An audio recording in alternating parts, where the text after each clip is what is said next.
Sama sekali tidak memprovokasi ayah ini. Jika ada yang berani menyentuh putrinya, dia akan membuat orang itu hidup lebih buruk dari kematian.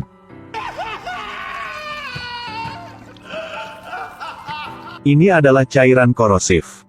Efek langsung pada saraf. Aku bisa bermain denganmu sepanjang malam. Apakah kamu akhirnya mau mengaku? Paul Kersey adalah seorang ahli bedah di sebuah rumah sakit di Chicago. Kemampuan penyembuhan Paul sangat agung. Menyelamatkan nyawa dan merawat orang sakit juga sangat berdedikasi. Paul hidup bahagia bersama istri dan putrinya. Istri Lucy pemberani dan banyak akal. Putri cantik Jordan, pandai olahraga dan belajar. Namun, kejadian tak terduga terjadi. Mengganggu kehidupan Paul. Hari itu, untuk memberi selamat kepada putrinya karena lulus ujian ke universitas bergengsi, Paul membawa seluruh keluarga ke restoran. Setelah makan dan minum, Paul berencana membawa pulang istri dan putrinya. Lalu petugas parkir Miguel kehabisan untuk membantu Paul mendapatkan mobil. Paulus sangat murah hati. Tip Miguel uang. Miguel melihat sepertinya Paul sangat kaya. Jadi saat ambil mobil Paul, dia diam-diam mengambil foto alamat rumah Paul. Kemudian suatu hari, Paul dan istrinya Lucy bersiap-siap untuk pergi keluar untuk makan malam. Ketika pasangan selesai bersiap-siap, bersiaplah untuk pergi keluar pintu. Paul menerima telepon dari rumah sakit, mengumumkan bahwa dia menjalani operasi mendesak. Tanpa pilihan lain, Paul harus pergi ke rumah sakit. Paul pergi belum lama ini. Lalu ada sekelompok preman menyelinap ke rumahnya. Istri Lucy memperhatikan bahwa jendela dibuka secara tidak normal. Kemudian melihat banyak jejak kaki berlumpur di lantai. Menyadari bahwa orang asing telah masuk ke rumah, Lucy panik dan berteriak kepada putrinya di lantai atas. Tapi sudah terlambat. Yordania dikuasai oleh bandit. Pemimpin bandit mengancam Lucy. Tujuan mereka adalah uang. Selama ibu dan anak patuh melakukan apa yang mereka katakan, mereka tidak akan menyakiti ibu dan anak perempuannya. Lucy harus setuju. Pemimpin bawa Lucy ke atas untuk mendapatkan uangnya. Namun, seorang anggota grup melihat Jordan cantik dan memiliki keinginan. Dia berniat untuk melanggar komitmennya sebelumnya. Jordan tidak menerima penghinaan. Buru-buru mengambil pisau, menggorok di wajah perampok. Dalam kepanikan, perampok melepas topengnya. Pada saat ini, pemimpin dan Lucy turun. Melihat anak diintimidasi, Lucy segera mengambil panci berisi air mendidih di atas meja, memercikkan air ke perampok. Tindakan Lucy ini membuat para bandit sangat marah. Paul mendengar bahwa sesuatu terjadi di rumahnya. Istrinya terluka parah oleh mereka, meskipun dia diberi pertolongan pertama, tapi tidak bisa mengatasinya. Hati Paul hancur, melihat istrinya untuk terakhir kalinya. Putri masih dalam keadaan darurat. Untungnya, nyawa putrinya terselamatkan, tapi jatuh ke dalam koma yang dalam. Paul membawa jenazah istrinya kembali ke kampung halamannya untuk dimakamkan. Dalam perjalanan kembali dengan ayah mertua, Paul secara tidak sengaja bertemu dengan sekelompok pencuri. Ayah mertua Paul mengeluarkan pistol, tembak beberapa tembakan ke pencuri. Paulus menyaksikan para pencuri dengan takjub. Ayah mertua berkata kepada Paul, "Polisi hanya muncul setelah semuanya terjadi. Jadi kamu harus melindungi dirimu sendiri. Hanya bisa mengandalkan diriku sendiri." Setelah mendengarkan, Paulus jatuh ke dalam perenungan. Kembali ke rumah, Paul menyalahkan dirinya sendiri karena tidak bisa melindungi istrinya. Kegagalan untuk memenuhi tanggung jawab yang diperlukan dari seorang pria. Sejak kejadian tragis itu, Paul tidak bisa tidur setiap malam. Dia bahkan harus minum obat tidur untuk tertidur. Paul memanggil serif yang bertanggung jawab atas kasus ini. Polisi mengatakan bahwa kasus tersebut belum membuat kemajuan baru. Paul hampir menjadi benar-benar depresi. Terpaksa mencari bantuan dari psikiater. Pada akhirnya, Paul tidak bisa duduk diam lagi. Secara pribadi pergi ke kantor polisi untuk menanyai kasus ini. Kapolsek mengatakan, saat ini, mereka hanya menyelidiki sekelompok 3 orang. Apalagi, mereka semua pemula. Selain itu, mereka tidak menemukan petunjuk yang berguna. Polisi itu juga menambahkan, mereka polisi bukan orang yang tidak berguna. Karena benar-benar tidak bisa melakukan apa. Mendengar polisi mengatakan itu, Paul menjadi lebih marah. Dia bertekad untuk membalaskan dendam istri dan putrinya sendiri. Suatu malam, di jalan pulang ke rumah, Paulus melihat 2 penjahat. Melecehkan seorang wanita. Jadi, Paul dengan keras memanggil mereka untuk berhenti. Akibatnya, Paul dipukuli oleh dua preman untuk pertempuran hampir mati. Ini membuat Paulus menyadari bahwa Anda membutuhkan senjata untuk melindungi diri sendiri. Suatu hari, Paul melihat sebuah iklan tentang toko senjata di TV. Iklan mengatakan ini, tidak ada penjahat yang taat hukum. Ketika bahaya datang kepada kita setiap detik. Kemudian polisi menjauh dari kita sebentar. Keesokan harinya, Paul pergi ke toko senjata di iklan. Senjata di toko sangat beragam. Mendengar perkenalan salesman itu, Paul cukup tertarik. Sampai dia melihat kamera pengintai ditempatkan di lemari kaca di atas. Dia segera melepaskan pikiran itu di kepalanya. Jika terus berdiri di sini, dia pasti tidak akan bisa menahan diri. Tapi beli senjata untuk dibawa pulang. Suatu hari, Paul operasi pasiennya preman. Saat staf medis memindahkannya, pistol tiba-tiba jatuh dari tubuh preman. Paul bertingkah seolah dia tidak tahu apa-apa. Tendang pistol di bawah tempat tidur. Lalu ketika tidak ada yang memperhatikan, dia menyembunyikan pistolnya di dalam baju. Lanjutnya, Paul cari di online. Pelajari cara memasang dan menggunakan senjata. Di hari-hari berikutnya, Paul rajin berlatih menembak. Ketika merasa bahwa level pemotretan dia baik-baik saja, Paul pergi ke daerah kumuh mencari petunjuk. Hari itu, sambil berjalan di jalan, Paul secara tidak sengaja menyaksikan penculikan. Sekali lagi, dia dengan keras memanggil mereka untuk berhenti. Tetapi para penculik tidak berhenti, mereka bahkan mengeluarkan senjata mereka dan menembaknya.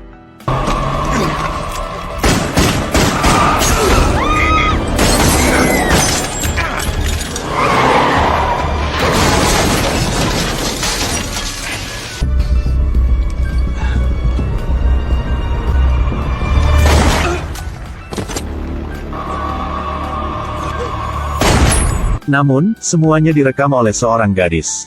Polisi dengan cepat tiba di tempat kejadian. Video hanya menangkap punggung Paul. Tak lama kemudian, video tersebut menjadi viral di internet. Komunitas online mengomentari kejadian ini. Korban selamat. Sangat berterima kasih atas tindakan murah hati Paul. Pendukung Paul menghormatinya sebagai pahlawan kota. Sementara itu, keberatan mengatakan bahwa harus memanggilnya Dewa Kematian Chicago. Kemudian besok, Paul menerima pasien, seorang anak terkena peluru. Bocah itu berkata, seorang pecandu narkoba menembak. Dia juga memaksa bocah itu untuk menjadi pengedar narkoba untuknya. Setelah mendengarkan, Paul segera pergi mencari pecandu. Lalu, dia dan kaki tangannya membuat komentar kasar tentang seorang wanita di jalan. Tapi di detik berikutnya, Dewa Kematian menyerang lagi. Tindakan ksatria. Media sedang hangat membahas tentang cara Paul melakukan benar atau salah. Paul menonton acara tentang dirinya di TV. Suasana hati menjadi sangat bahagia. Beberapa hari terakhir, Paul menerima kasus lain terkena peluru. Kebetulan pasien ini adalah Miguel, si tukang parkir. Paul melihatnya. Arlojinya yang hilang di tangan Miguel. Meskipun diselamatkan oleh dokter yang berdedikasi, tapi Miguel tidak selamat. Paul mencuri ponsel Miguel dari kantong baju. Memegang tangan Miguel untuk membuka kunci telepon. Paul menemukan petunjuknya di ponsel Miguel. Miguel membeli arloji dari toko di pasar gelap. Setelah itu, Paul sendirian ke toko itu. Awalnya, Paul hanya ingin mendapatkan kembali barang curiannya. Lalu andalkan item untuk menemukan petunjuk. Tapi pemilik toko ponytail memperhatikan. Paul datang ke sini untuk beberapa tujuan jahat. Ponytail diam-diam mengirim pesan ke Fish, salah satu perampok yang membunuh istri Paul. Setelah mengirim pesan, dia akan mengambil pistol. Tapi Paul menemukan. Dia segera mengambil kendali dari Ponytail. Selanjutnya, gunakan pistol. Ancam dia untuk menemukan barang yang hilang. Sekarang juga, Fish menerima berita itu, mengambil pistol dan berlari. Paul melihatnya melalui kamera pengintai. Melihat Fish masuk, Paul dengan cepat mengelak. Akibatnya, Ponytail tidak punya waktu untuk menghindari peluru. Ditembakkan di kepala oleh rekannya. Fish menolak untuk melepaskan Paul. Dia menginjak genangan darah, terpeleset dan jatuh. Paul mengambil kesempatan itu. Dia meraih gitarnya dan memukul wajah Fish. Dorong rak ke bawah ke badan Fish. Paul melihat melalui kamera pengintai untuk mendeteksi lokasi Fish. Ketika Fish tidak memperhatikan, tembak dia di kaki. Fish jatuh ke lantai. Paul menendang luka di kaki Fish. Memaksanya untuk menceritakan berita tentang rekan-rekannya. Fish tidak bisa tahan lagi. Dipaksa untuk mengungkapkan nama dan alamat rekannya. Saat Paul tidak memperhatikan, Fish menendangnya ke lantai. Dia mengambil pistolnya. Perlahan berjalan menuju Paul. Fish dengan bangga bermaksud untuk berbicara ketika dia menang. Akibatnya, bola bowling tiba-tiba jatuh. Berdasarkan informasi yang diberikan ikan kepadanya, Paul menemukan seorang bandit dengan niat buruk dengan putrinya, Yo. Melihat bekas luka pisau di wajahnya, Paul tidak bisa menahan amarahnya. Dia memilih kunci pas terbesar. Memukul tubuhnya dengan gila. Setelah beberapa saat, Yo bangun. Menemukan dirinya terikat. Sebagai ahli bedah, Paul sudah menyiapkan semua alat untuk menyiksanya. Dia tahu bagaimana membuat hidup seseorang lebih buruk daripada kematian. Ini adalah cairan korosif. Efek langsung pada saraf. Dari perspektif medis, ini adalah pengalaman yang paling menyakitkan. Manusia bisa bertahan tanpa henti jantung. Saya bisa bermain sepanjang malam denganmu. Akhirnya, maukah kamu mengatakan tidak?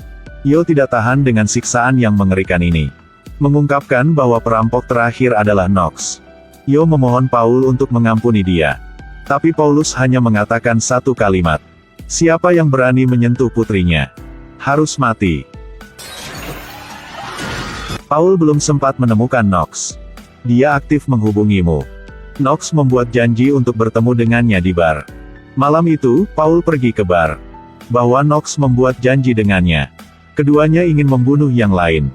Paul terjebak oleh Knox. Dia membuat serangan mendadak menembak bahu Paul. Namun, Knox tidak jauh lebih baik. Dia ditembak beberapa kali berturut-turut oleh Paul, terkena satu di perut. Dalam pertempuran ini, keduanya terluka. Lihat situasinya tidak baik. Paul dengan cepat meninggalkan tempat kejadian. Pulang ke rumah, Paul mencoba menahan rasa sakit, menyembuhkan lukanya sendiri. Dan Knox yang brengsek sengaja berpura-pura menjadi warga sipil yang terluka dalam tembakan.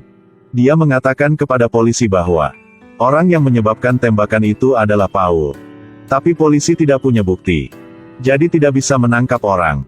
Pada waktu bersamaan, Paulus menerima kabar baik. Putrinya Jordan telah sadar kembali. Paulus berkata kepada putrinya, ibunya meninggal. Ayah dan anak membenturkan kepala mereka bersama-sama, menangis dengan sedih. Seminggu kemudian, Jordan keluar dari rumah sakit. Paul bersiap untuk membawa pulang putrinya. Di lift, ayah dan anak Paul bertemu musuh bebuyutan, Knox. Paul dan Knox mengatakan beberapa kalimat sederhana tetapi mengandung kematian. Hanya Jordan yang tidak mengerti. Sepertinya pertempuran sengit lainnya akan segera terjadi. Setelah membawa putri pulang, Paul segera pergi ke toko senjata. Beli senjata dan amunisi dalam jumlah besar. Cukup yakin sampai malam. Knox memimpin dua pria bersenjata lagi untuk masuk ke rumah Paul. Paul telah mempersiapkan sebelumnya. Dia menyuruh putrinya bersembunyi di bawah tangga, hubungi polisi. Dan dia bersembunyi di sudut menunggu musuh datang. Setelah seorang pria bersenjata memasuki ruangan, dia segera menembakkan peluru berturut-turut ke tempat tidur. Membalikkan selimut dan menyadari bahwa ditipu. Paul bersembunyi di toilet. Buka keran air. Pria bersenjata itu mengira dia sedang mandi. Mendengar suara tembakan, yang lain buru-buru berlari. Paul sudah bersiap sebelumnya.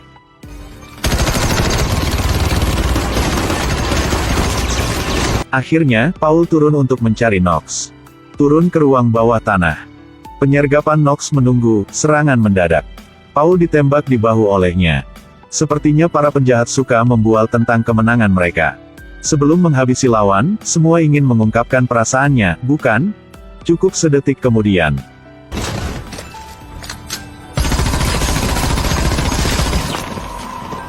Heyo mau mengatakan apa lagi?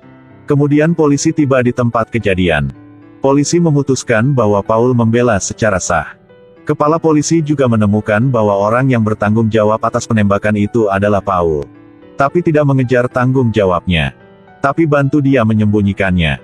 Sejak saat itu, Paul dan putrinya kembali ke kehidupan normal. Film ini ingin memberitahu kita, Cari masalah sama siapa saja tapi bukan seorang ayahnya. Terutama ayah botak. Video hari ini sudah berakhir di sini.